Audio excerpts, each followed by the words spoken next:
நம சிவாய.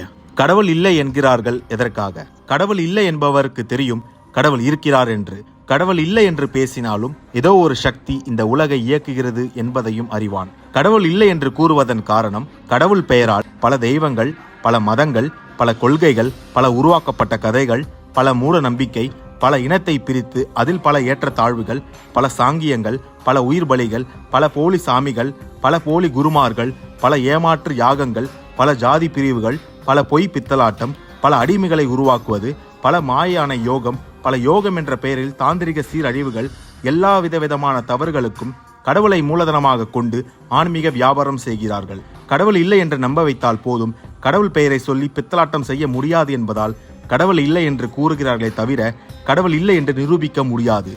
அவனின்றி ஒரு அணுவும் அசையாது என்பது மெய். கடவுள் இல்லை என்பவரையும் கடவுள் இருக்கிறார் என்பவரையும் ஒரு மகா சக்தி தான் இயக்குகிறது. கடவுள் இல்லை என்பவருக்கு கடவுள் இல்லாதவராக இருக்கிறார். கடவுள் இருக்கிறார் என்பவருக்கு கடவுள் இருக்கிறார். மூட நம்பிக்கையை மூலமாக வைத்து பிழைப்பு நடத்துபவர்களுக்காக வகுக்கப்பட்ட சட்டம்தான் கடவுள் இல்லை என்பதாகும். இதனால்தான் கடவுள் இல்லை என்ற கொள்கையும் கடவுள் இல்லை என்ற மறுப்பாளர்களும் உருவாகிறார்கள்.